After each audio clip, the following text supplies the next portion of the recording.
should you do it? Do you know what you're doing? Are you just rushing into things? I'm here to help you. Anyway, I took a semester off for the fall of 2019. I enrolled in North Carolina A&T the fall of 2018, and I was there until spring of 2019. So I took the semester off because of financial reasons.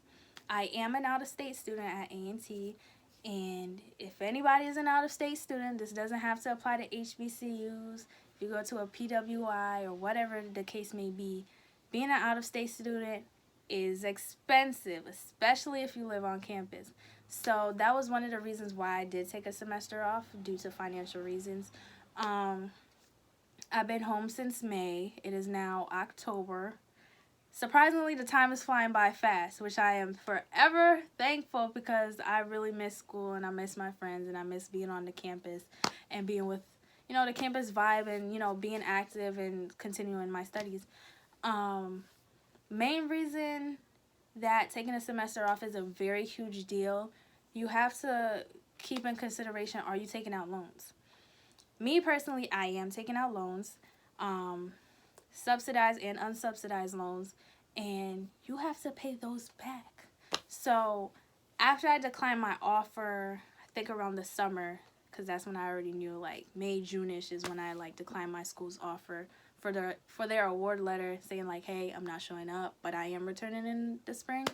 I declined my loans and stuff like that, and then around September, I got an email from my loan company, and it was like, hey, you need to start making payments. I was like, wait a minute. What do you mean I gotta make payments? First of all, I don't got $5,600 just lying around to pay y'all back.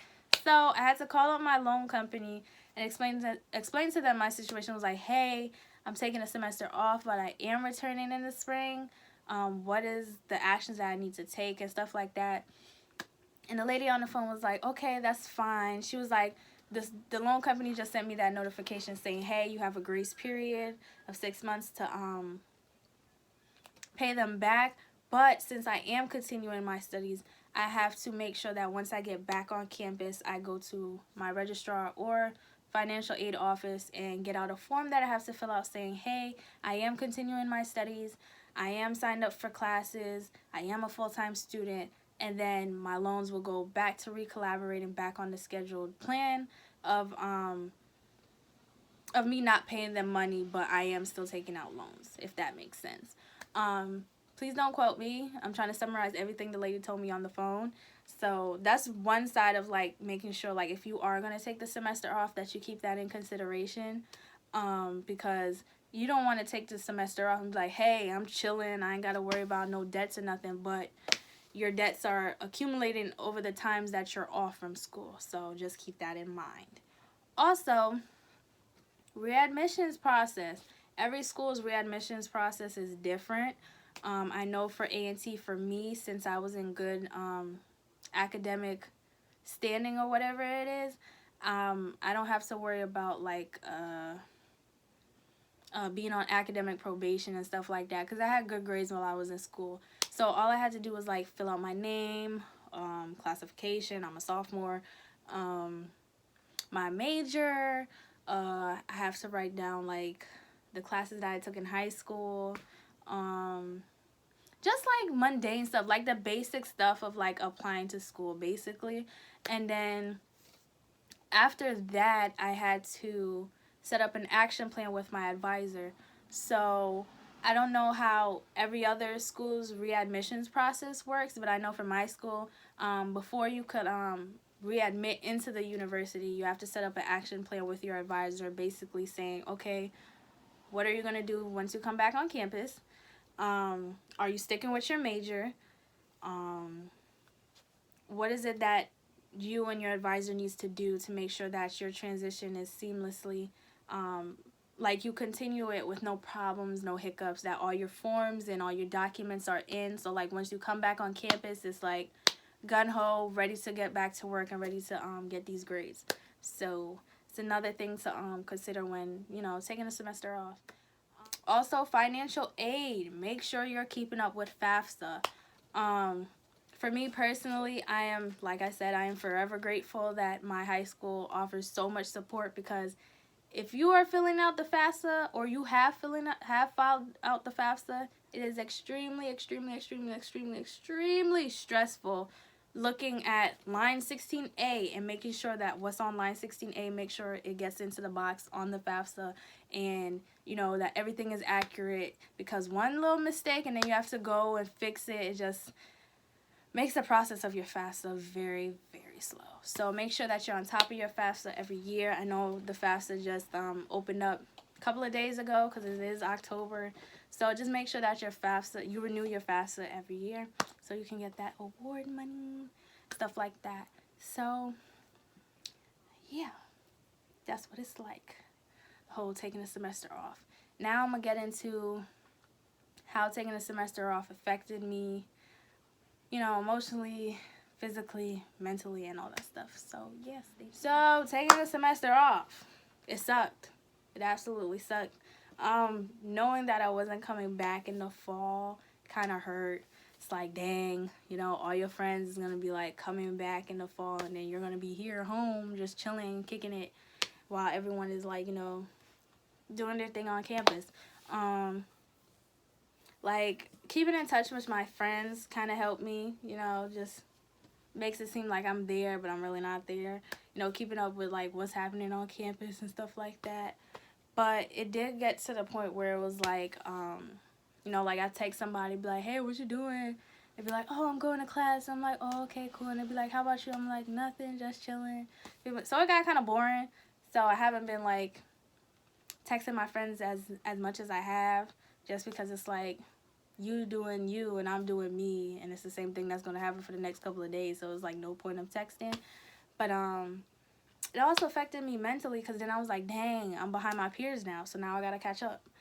So having all that on my mind and being like, oh my gosh, when I do go back, I have so much work to do, I have to catch up, I'm gonna be behind my peers, you know, just a lot of that stuff was weighing on me, and it was like, it wasn't making me depressed, but it was very worrisome for me, because all my life I never stayed back, you know, never had to repeat anything.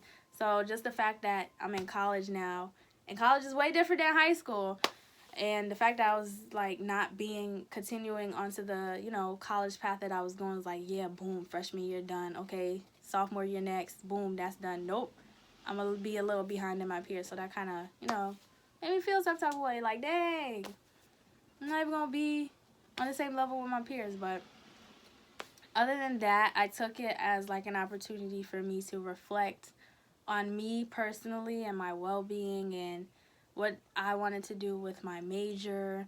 Was this the major that I wanted to do? The career path that I want to go on, is that what I want to go on? The time that I had off since May has really made me rethink how I view certain things and how I value certain things. Just the fact that I felt like taking the semester off earlier in May, I didn't think it was going to be beneficial, but now that I'm in October, I feel like it was beneficial for me, because now I feel like I'm much more stronger than I was before, you know, because now it's going to make me want to go 10 times harder than my peers that's already on campus, because now I got more stuff, I got more weight on me than they do. Now I got to catch up to them, you know, so that by the time fall 2020 comes around, I'll be a junior, okay? So I took the time that I had off since May, and literally just reflected on who Isabella was, who does Isabella want to become in the future, and what my purpose is. And like I said, my major is sociology, and it is the study of how humans interact in a social setting and stuff like that. And what I want to do with my major is to become a civil rights attorney. Become a civil rights attorney, for me, I never thought of me personally being a lawyer when I was growing up. First of all, I was shy, hated public speaking, but I did a pre-college program in my high school, well, not at my high school, but in my high school years. I went to the University of Rochester, took a mock trial class, and we visited the Attica prison. Yep, your sis was in a prison. We talked to the inmates about how they were wrongly convicted, how they were at the place at the wrong time, how they didn't have their lawyers or attorneys or prosecutors not really caring about their case and not making sure like they was getting the best plea that they should have deserved. And from that point I was like, dang, maybe I should, like, you know, become a lawyer. It wasn't necessarily at that moment where I was like, boom, I should be a lawyer. But I started thinking to myself, I was like, yeah, I'm always helping people. Yeah, I'm always advocating for people.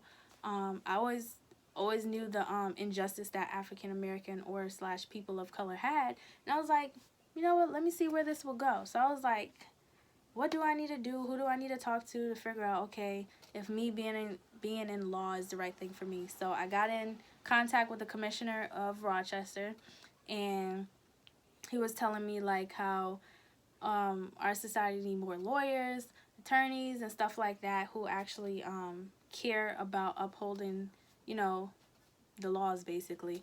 And I was like, hey, what major should I major in? I was like, is it pre-law? Because I was thinking about pre-law, because you're automatically, okay, pre-law, that's going to prepare me to become a lawyer. And he was like, nah, you don't really need to be a pre-law, major in pre-law to become a lawyer. He's like, you can major in anything. So I was like, is there a major that you suggest? He said psychology or sociology. And I was like, okay, I'll check those out. Looked up both of them, and I gravitated more to sociology just because I know personally me, I like watching how people interact, you know, and stuff like that. So I was like, maybe this is the perfect major for me. So once I got to A&T my freshman year and I took my first sociology class, I was like, yep, this is the major for you, sis. So, you know, just figuring out, like, reiterating to myself is if being a sociology student was what I wanted to do, is what I used my time on. I already proved that I did want to become a sociology student. So yeah, I hope this little short, you know, intro to my channel, what I'm up to, you know, taking a semester off type of video today, you know, makes you guys kind of resonate with me if you're in the same boat, or if you're just looking for a new, you know, channel to watch. I hope you guys subscribe to my channel and watch my earlier videos that I posted. I have a Fashion Nova try-on haul. I have 3 vlogs of my family trip to Florida, so please check those out. They'll probably be somewhere here, or in the description box below. So, thanks for watching, and I hope to see you guys in my next video. Bye!